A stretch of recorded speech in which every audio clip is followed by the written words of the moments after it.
성막이나 성전도 경배를 위해서 존재했었어요. 구약의 광야에서 듣던 성막이라든지 성전이라든지 건물이었잖아요. 지금 여러분도 성전이잖아요. 그러니까 여러분의 몸을 하나님이 기뻐하시는 그런 산 제물로 드리는 게 이게 경배예요. 그러니까 주일날 와서 경배 드리는 것도 경배이고 나머지 요일날 여러분이 밖에서 살 때 그것이 경배여야 하는 거예요. 주일날 당연히 예배 드리는 것도 최고의 의무이지만 나머지 6일 동안에 하나님이 기뻐하시는 산 제물로 여러분의 몸을 드리는 것도 경배예요. 그것이. 그러니까 마귀는 그걸 방해하는 거예요. 주일날만 그리스도인 같이 살아. 나머지 6일은 자유롭게 살아. 그러면 이렇게 돼요. 이렇게 3대 신 중에 하나에 빠지는 거예요. 그냥. 그리고 이제 그걸 씻지 않고 또 경배 드리러 와요. 여기 주일날 거룩하게 차려입고 와가지고 하나님하고는 무관해요. 이건 변화가 없어요. 이건 붕 떠 있어요. 항상 붕 떠간다는 말의 의미가 뭐냐면 이게 아무리 배우고 뭘 하는데도 변화가 없어요. 내적에 있으면 변화가 없어요. 그러면은 주변에도 변화가 없어요. 자기 가족이나 이런 게 시간이 흘러도 변화가 없어요. 인간의 잡다한 감정을 버려야 돼요. 쉽지 않죠. 부부싸움 하면 예배 드릴 수 있을 것 같아요? 없을 것 같아요? 부부같이 예배 드리러 가기 전에 싸웠어요. 네, 이거 몇 분 예화를 들었는데 저도 처음에 헌신하고 주일날 예배를 가야 되는데 싸웠어요. 그때 내가 배운 거예요. 하나님께 경배 드리러 가는데 무슨 감정이 있어. 이런 여러 가지 감정들. 부부싸움뿐만 아니라 누구에 대한 용서하지 않는 마음, 응어리진 마음, 다양한 것이 있는 거예요. 그런 걸 씻어내면 돼요. 그냥. 그래서 이것이 하나님과 교제를 할 줄 아는 사람과 하지 못하는 사람으로 나뉜다니까요. 그리스도인들은. 연륜이 중요하지 않아요. 왜 신앙이 붕 떠 있겠어요? 현실과 너무나 괴리감이 느껴져요. 삶의 변화가 없어요. 왜 그래요? 하나님과 어떻게 교제하고 기도를 어떻게 하는 줄을 모르는 분이에요. 안타까워요 정말. 그래서 기도할 때 하나님이 옆에 계시다 생각하고 기도하는 거예요. 이게 눈을 쳐다보라 그랬잖아요. 왜 성경을 통해서 예수님의 마음을 못 보는 거예요? 같이 이렇게 앉아서 말씀드리는 거예요. 이게. 그러면 알아요. 이게 불꽃이 진짜 일어나요. 주님과 어떻게 교제하고 어떻게 기도하는지를 아는 분이어야 하는. 그러면 어떤 상태에서도 그 감정이라든지 나머지 것들을 다 쓸어내 예수님의 피로. 그리고 주일 와서 예배드리는 거예요. 모르는 사람들은 너무나 너 뻔뻔하다 그럴 수도 있어요. 근데 몇 번 해보면 진짜 사람이 변해요. 변한다니까요. 악인이 어떻게 희생제를 드리는가 그럴 수 있잖아요. 물론 사탄 교회도 있어요. 실제 루시퍼를 숭배하는 교회들도 미국에는 있어요. 그러나 구원받지 않고 드리는 모든 경배는 악인의 희생제예요. 근데 어떻게 그럼 악인들이 더 큰 교회를 가지고 더 많은 사람을 가지고 더 웅정하고 거룩한 모습을 경배를 드리는가? 당연하지. 이 땅의 것을 마귀들의 장악이기 때문에. 악인의 희생제는 주께 가증한 것이나 정직한 자의 기도는 그의 기쁨이니라. 하나님 보시기에 가증한 거예요.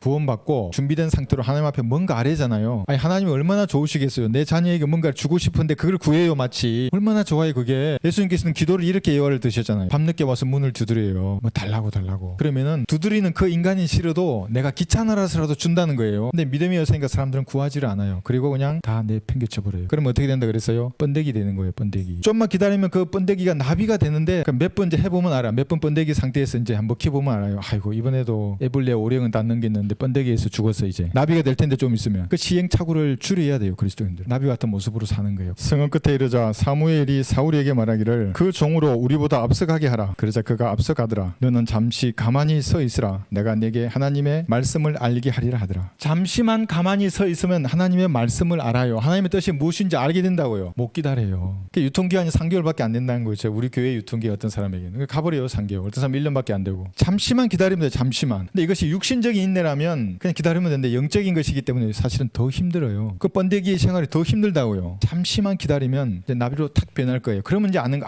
그때 왜 이렇게 이런 일이 있었건데. 그럼 이것이 여러분의 영적인 레벨이 한 단계 올라간 거예요. 그래서 안타까워요. 이제 좀 있으면 나비가 되는데 그냥 거기서 번데기로 먹혀버리는 거예요. 너무 안타까워요. 그런 분들 보면.